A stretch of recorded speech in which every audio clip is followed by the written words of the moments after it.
Assalamualaikum warahmatullahi wabarakatuh. Bismillahirrahmanirrahim. Alhamdulillahirabbil alamin. Wa bihi nasta'in wa ala umurid dunya waddin. Sayyidina wa maulana Muhammadin sallallahu alaihi wasallam wa ala alihi wa sahbihi ajma'in, amma ba'd. Berjumpa dalam Karimah kajian Ramadan Muslimah. Alhamdulillah, ini adalah pertama kita berjumpa di bulan Ramadan pada tanggal pertama. Alhamdulillah, kita memasuki hari pertama di bulan Ramadan merupakan sebuah kebahagiaan yang luar biasa. Kita bisa bertemu Ramadan untuk yang kesekian kali di umur kita. Kita masih bisa diberi panjang umur dengan keadaan sehat walafiat, bisa menempuh puasa satu Ramadan dengan tiada halangan. Amin, Allahumma amin. Bulan Ramadan merupakan bulan yang sangat ditunggu oleh umat, pahalanya berlipat, ibadahnya memikat. Tapi jangan salah, ketika kita melakukan maksiat, tentu dosanya juga tentu Allah juga akan melaknat. Bulan Ramadan merupakan bulan yang sangat istimewa, di mana di dalamnya berbagai macam keutamaan. Kita bisa melihat bagaimana Allah memberikan semua kenikmatan-kenikmatan itu di bulan Ramadan. Kenikmatannya berupa kita diberi satu bulan penuh untuk melihat bagaimana mulianya, bagaimana utamanya bulan Ramadan itu. Misalnya saja kita selalu diberi tahu, atau mungkin ketika kita masih kecil kita selalu diberitahu oleh bapak guru kita, kiai kita, atau mungkin sampai sekarang pun kita juga masih mengingat bahwa ketika bulan Ramadan datang, maka surga pintunya akan terbuka, maka neraka pintunya akan ditutup, maka setan juga akan terbelenggu, dan yang paling menarik bagi kita adalah ternyata dosa kita itu bisa terhapuskan, dosa-dosa yang telah lampau. Tentu ini menarik buat kita. Atau mungkin perlu kita bahas kenapa sampai Gusti Allah itu memberikan sebuah janji kepada kita ketika kita melakukan sebuah puasa dari satu Ramadan kepada Ramadan berikutnya, seolah-olah semua dosa itu bisa terhilangkan atau bisa terlewatkan atau bisa terhapus begitu. Ada satu hadis yang disabdakan oleh Kanjeng Rasul Muhammad sallallahu alaihi wasallam, as-shalawatul khamsi wal jum'atu ilal jum'ati wa ramadhanu ila ramadhani mukaffiratun ma bainahuma idza tanabat al-kabair. Jadi antara sholat 5 waktu, kemudian satu Jumat terhadap Jumat berikutnya, satu Ramadan terhadap Ramadan berikutnya, itu bisa dijadikan sebagai sebuah penebus. Penebus apa? Penebus dari semua dosa yang pernah kita lakukan, tetapi dengan satu syarat. Jadi semua bisa kita peroleh, penebusan dosa bisa kita peroleh, tetapi dengan satu syarat. Syaratnya adalah idza tanabat al-kabair. Apabila kita mau menjauhi semua perbuatan-perbuatan dosa besar. Al-kabair itu dosa besar. Apa sih dosa besar itu?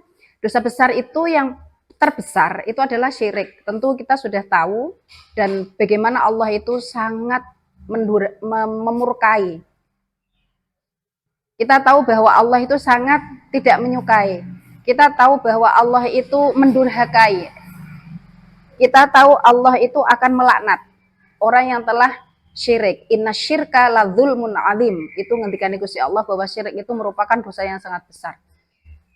Yang pertama, dosa besar yang harus kita jauhi agar kita bisa memperoleh penghapusan dosa selama satu Ramadan terhadap Ramadan berikutnya adalah yang pertama, kita dilarang melakukan perbuatan syirik.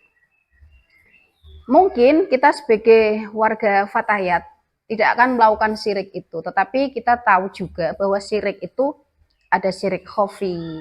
Nah, hati-hati, mungkin di dalam hati kita itu mengidolkan sesuatu, kita mengidolakan sesuatu.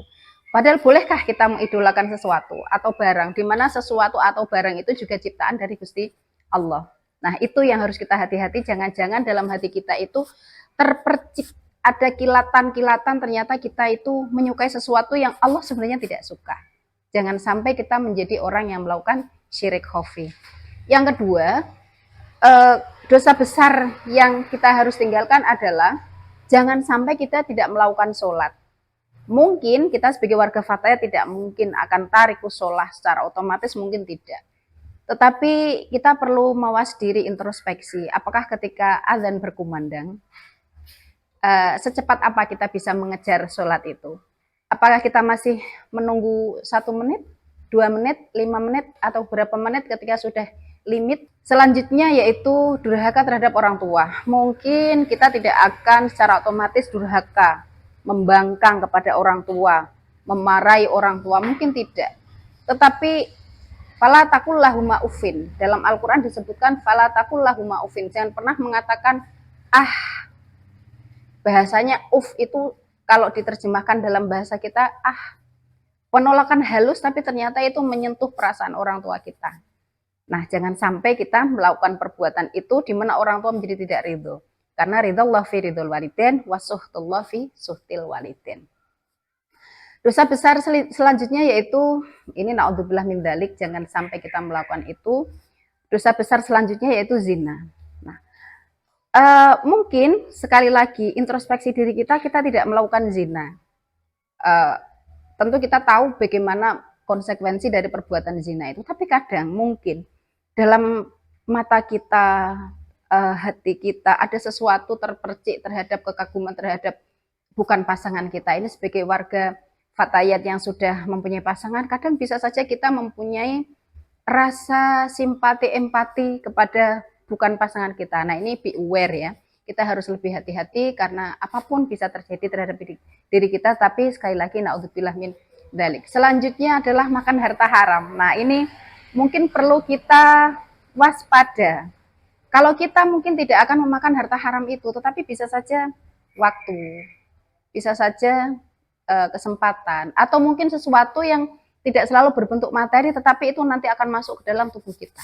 Itu kita juga perlu berhati-hati. Selanjutnya minum, mabuk begitu ya, mabuk-mabukan, kemudian berjudi, itu tidak mungkin akan kita lakukan karena kita jauh dari lingkungan seperti itu. Selanjutnya yang perlu kita waspadai juga adalah jangan sampai kita memutus silaturahim. Bagaimanapun juga persaudaraan itu sangat penting. Mangkana yu'minu billahi wal yaumil akhir falyasil rahimah.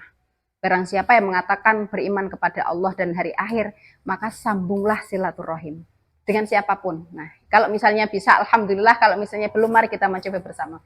Selanjutnya kita dilarang untuk berbohong, bagaimanapun juga. Apalagi ini era yang baru saja kita melaksanakan pesta demokrasi, mungkin berbohong itu menjadi sesuatu yang wajar dan normal begitu. Sementara dalam hati kita berharap agar dari satu Ramadan dengan Ramadan berikutnya itu kita terhapus dosa kita.